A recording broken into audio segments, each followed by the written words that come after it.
Starting a new trail to the left side of our road down here by the river. Never been here before. And the vines were just incredible. They were stopping the track hoe from swinging. I was having to back up and go forward and back up and go forward. Should have had my video going, but I didn't. I kind of got about this far. I am going to go back and get the video with the magnetic holder and try to get some footage of dealing with these vines. So I went through this first little bit with the track hoe without the camera, and now I'm back in the same spot with the camera. And what you can't see, I guess due to my filming incompetence, is I'm going back and forth with the blade, and I'm trying to rip all these vines out of the ground so that it won't be such a trip hazard, so we'll have a decent trail. Some of them are just going across the trail. Some of them are just already cut. They're just laying on the trail. But some of them have rooted in this area, and I'm trying to rip all the roots out of the ground. That's what I'm trying to do.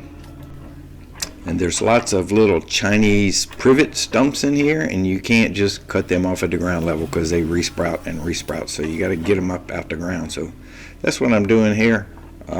This is not very exciting, but this is what it takes to make a decent trail through all these vines and all this brush and undergrowth. And I'm being pretty brutal with the surroundings because there's nothing here that's worth saving. It's all it's privet and vines, like 99%, and I don't quite understand how some places on the property we have pine trees and some places we don't have trees. We just have all this bad undergrowth stuff. I don't understand it. It was all cut around 30 years ago, and some of it grew back to trees and some of it didn't, but it wasn't planted. It's weird. Let's just speed this up a little bit. So when you see me going forward and backward, I'm using the blade, and then I'm just grabbing everything I can grab and ripping it out of the ground and shoving it to the side. It's not pretty, but at the end of the day, I got a pretty good trail, and the dirt is extremely dry, and it's been raining, so got some really good drainage right here, which is good stuff.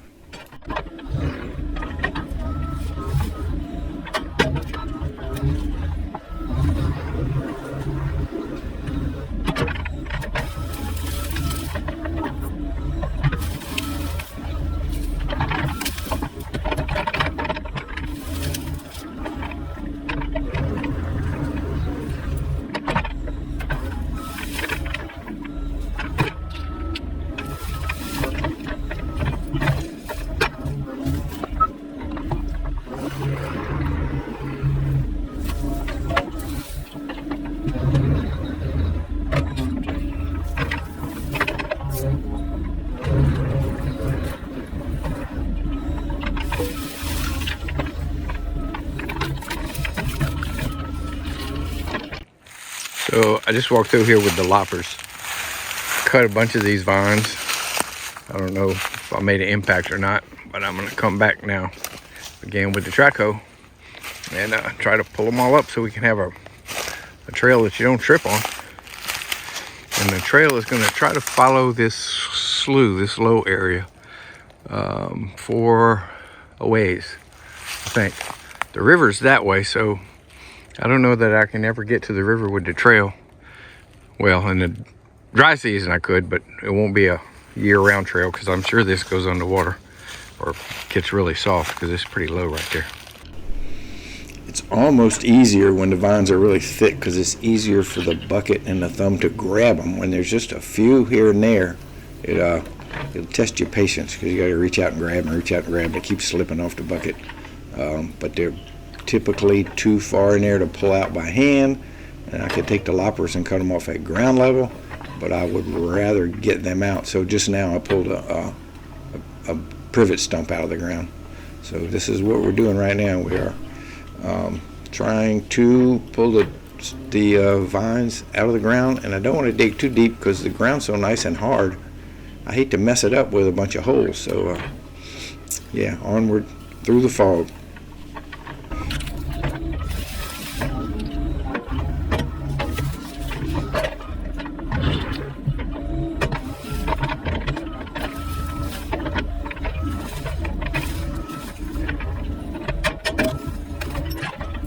Look at the frickin' vines, would you? Good grief. I've been cutting vines since we bought the property, just wandering through the woods and cutting. But I've never been up in here because it's so darn thick. Yeah, a lot of vines. I gotta get the Track Hoe through here. And it's not physically hard. The Track Hoe's not working hard, but it's very time consuming because the vines just, you move them to the right and they spring back. You move them to the left, they spring back. You run over them, they spring up. It's just a little bit time consuming.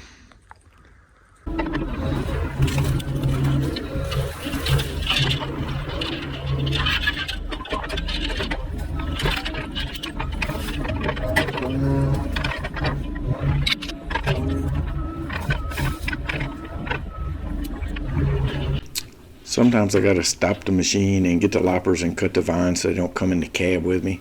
These are not blackberry vines. They don't have thorns, but if you're not careful, you can get one in your eye while you're spinning around. So just right after this was filmed, I stopped and got off the machine, got my loppers, and climbed up on the machine and did some vine trimming.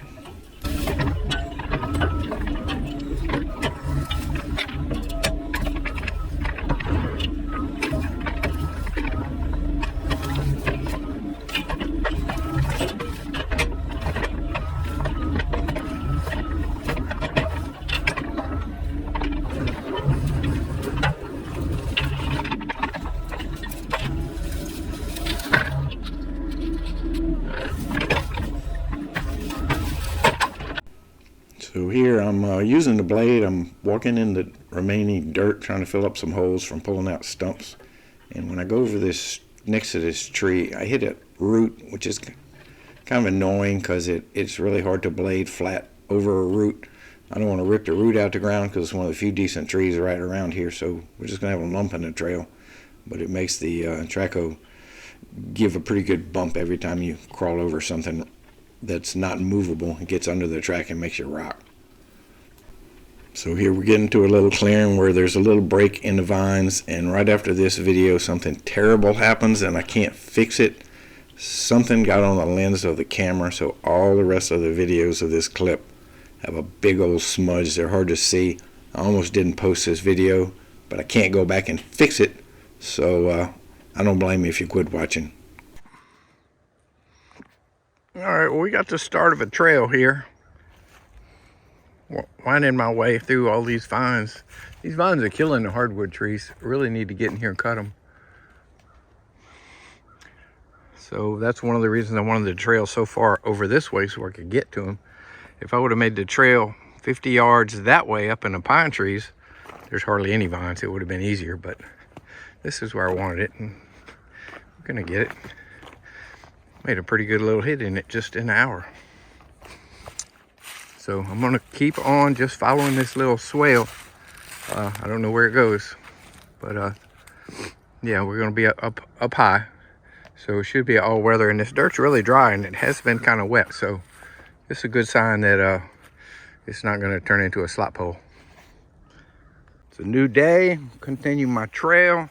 I came through here with a little chainsaw just a minute ago and cut some of the bigger privets up. They were like leaning too low for the canopy to get under. And I'm gonna go straight through all this mess. I'm gonna do a lot of demolition, but there's nothing in there that's worth saving. Just privets and vine. So we're gonna go straight through.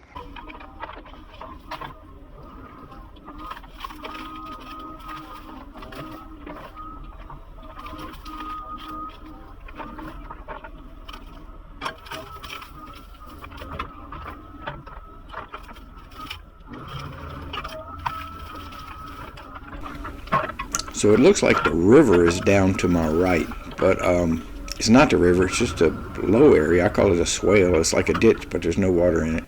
And what you're looking at is some grass. It has a nice, almost a lawn. Almost looks like you could get down there and mow it, but it's probably, it may be okay to mow in the summertime, but I bet it wouldn't hold up much weight right now because it is pretty low. So this sloping bank that I'm on top of came in really handy every time I have a hole. There's lots of holes in the trail from previous trees, I guess, that have fallen and rotted away. And then the animals use those holes and make them bigger and deeper, and they're kind of treacherous. So when I got to one of those holes and there was a bunch of them, I could just reach to the side, find a clear spot, get a few scoops of dirt, fill them up, and blade them off. Worked easy schmeezy. And all of this speeded up video is all 3 times regular speed.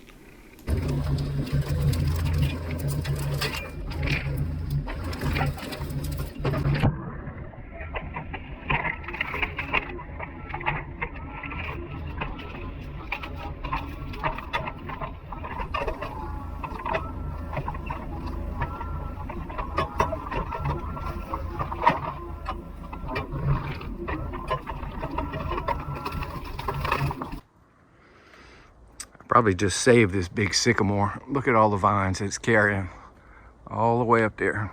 So I cut them off at the base, and in a year they'll rot and fall. They'll probably grow back, but they had a 30-year head start on me, or 20-year head start on me. So yeah, anyway, what a mess.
Can you imagine trying to do this without this little mini hoe? That'd be like the most awfulest job ever.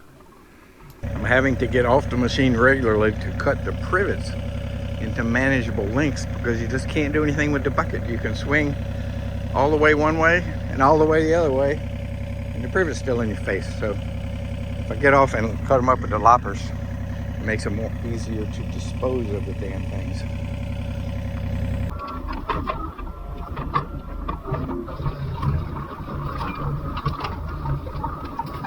So sometimes I just feel like I'm making a big old huge mess and not getting anywhere, but then I turn around and look behind me and I am making progress. And up ahead, I do see pine trees, so I think the terrain's gonna change. So I think I'm not gonna be battling these vines too much longer. Got a bunch of holes right in here. I'm gonna dig some dirt off of this slope and kind of blade this out so nobody breaks an ankle. Got as far south as I feel comfortable that I'm still on our property. So now I'm gonna make a right-hand turn, a left-hand turn. We're gonna try to head due east for a little while.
So my area I cleared from my burn pit looked just like this. Just all the trees down. 1, 2, 3, 4 pine trees on that side. 5, 6, 7, 8, 9 pine trees down on this side. The Chinese tallow tree probably died from either vines or natural causes. Yeah, just a bunch of dead trees stacked up. And then the vines come in, and then I don't know what's gonna happen. I'm not a forestry guy. I don't like the vines, but I may have to just live with them. So anyway, I'm trying to go straight ahead. I think I'm through with the worst of it if I don't run into a big old stump. If I run into a big stump, I got to go back and get the chainsaw and come back and cut the tree smaller. So when there's a bunch of trees down, all in the same direction, all with the root stumps still attached, big balls of dirt upended, that's a Hurricane Ida. Thank you, Hurricane Ida. When there's just a random tree down and they're all kind of in different directions, that is the pine tree bark beetle. Thank you for that. I think it's from China. We're going to call it from China. But this little area here is definitely from the hurricane. All the trees are in the same direction, and all the stumps are upended. Woohoo!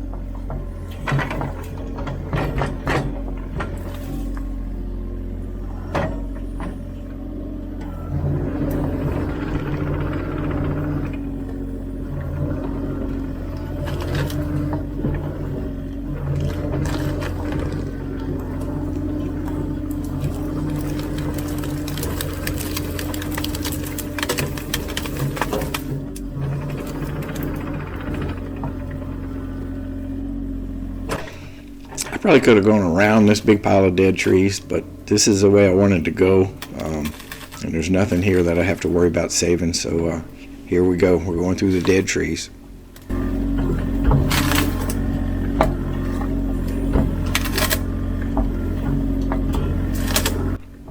Apparently they weren't all dead, and there was one little sapling here that refused to break or let go, so I just had to drop my load and try again.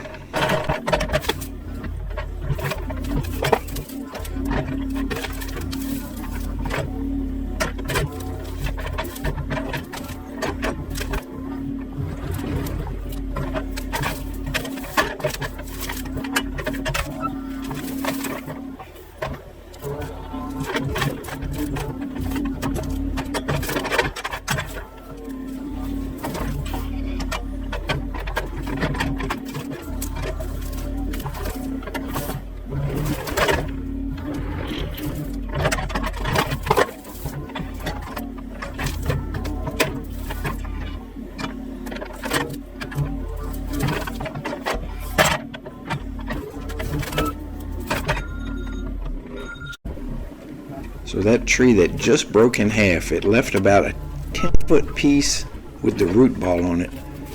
And man, I spent some time on that baby. It did not want to come out of the ground. I wanted it to come out of the ground. It finally came out of the ground, but it took some time.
Thought I could have snapped this long limber one, but it wasn't having none of it. It was not going to break. It didn't break. Ended up cutting it with the chainsaw.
Okay, I'm gonna go walk back and get my chainsaw and cut that long skinny one on top and cut a path through that big huge one so I don't have to try to pull a stump up.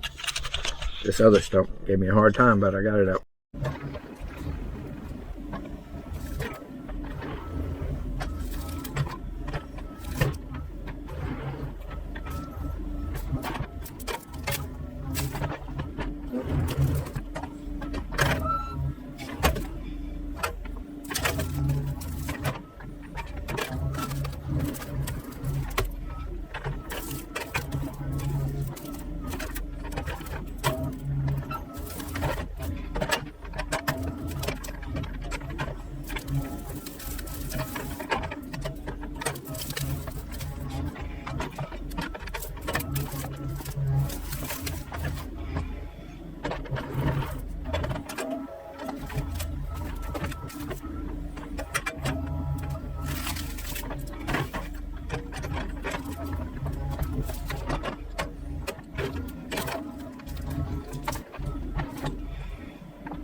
All right, so with that milestone, I'm gonna call it quits for the day. I'm gonna go back and cut a bunch of vines with the loppers and then back out and kind of clean it up as I back out.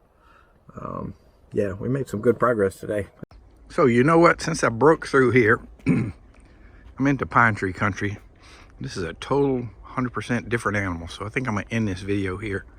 I don't want to go any more forward until I get my son's phone, which has an app on it which gives you the property lines placed over a map, because I really don't know where I am as far as the property line goes. I'm kind of guessing.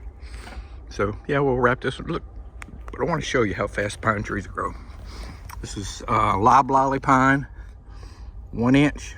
That's 1 year, 2 years, 3 years. In 4 years the tree was probably 50 feet tall.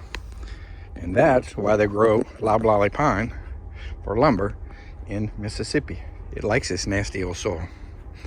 All right, well, thanks for watching. More trail building coming up.